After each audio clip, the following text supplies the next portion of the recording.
মন জীবনে যখনই কোনো বস্তু বা সুখ স্বাচ্ছন্দ্য অধিক মাত্রায় আপনার কাছে চলে আসে, তখন নিজেকে শ্রেষ্ঠ মনে করার একটা প্রবণতা দেখা যায়, যা হয় আত্মবিশ্বাসে পরিণত হয়, নয়তো অহংকারে। এবার আত্মবিশ্বাস আর অহংকারের মধ্যে অনেক বড় পার্থক্য রয়েছে। আমি এটা করতে পারি, আমি ওটাও করতে পারি, এ হলো আত্মবিশ্বাস। শুধুমাত্র আমি এটা করতে পারি, শুধুমাত্র আমি ওটাও করতে পারি, আমি হলাম সর্বশ্রেষ্ঠ, এটা হলো অহংকার। এবার এই অহংকার এর ধ্বনি অনেক দূর প্রবাহিত হয়, আর এর প্রহার সর্বপ্রথম আপনাকে বিপর্যস্ত করে।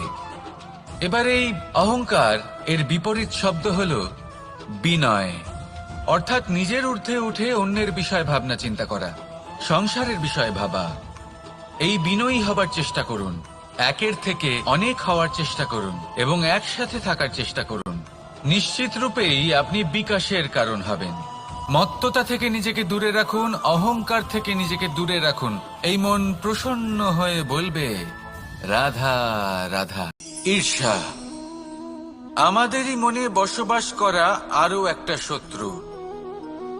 তবে এই শত্রু কখনো কখনো আমাদের জন্য লাভদায়কও হতে পারে, কিন্তু যদি আমরা সতর্ক না থাকি তাহলে সেটা ততটাই ঘাতক হয়ে উঠতে পারে। যদি আপনার কোনো প্রতিদ্বন্দ্বী থেকে থাকে যে এগিয়ে চলেছে, তাকে দেখে আপনার মনে ঈর্ষা উৎপন্ন হয়, আর ঈর্ষাবশত আপনি নিরন্তর চেষ্টা করতে থাকেন, পরিশ্রম করতে থাকেন সামনে এগোনোর জন্য, তাহলে তার দ্বারা আপনার বিকাশই হবে।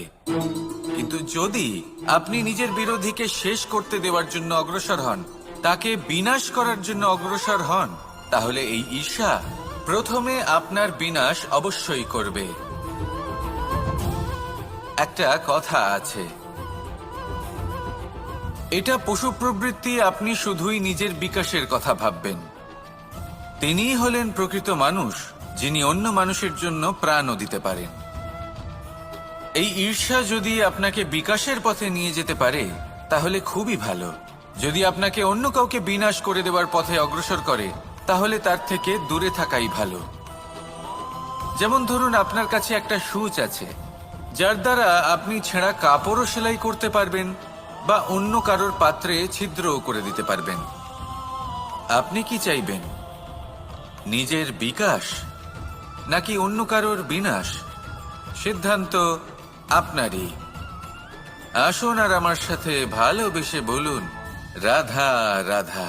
জীবনে যখন কোনো ব্যক্তি নিজের লক্ষ্য প্রাপ্তির জন্য নিরন্তর পরিশ্রম করতে থাকেন, চেষ্টা করতে থাকেন, তখন তিনি কষ্ট অনুভব করেন, কখনো শারীরিক কষ্ট, কখনো মানসিক কষ্ট।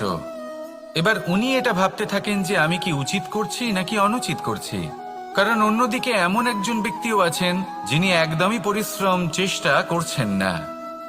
তিনি মদিরা পান করেন, বিলাসিতায় জীবন কাটান, অলস প্রকৃতির হয়ে ওঠেন, নিদ্রাতে বিলীন হয়ে থাকেন আর ভাবেন যে তিনি সুখ লাভ করছেন। কিন্তু এরকম কেন হয়? কারণ যখন আমরা সৎ পথে থাকি, উচিত পথে চলি, লক্ষ্য প্রাপ্ত করার জন্য চেষ্টা করতে থাকি, তখন আমাদের ভেতরে থাকা নেতিবাচক শক্তি এবং পাপ এই দেহকে ত্যাগ করে দেয়।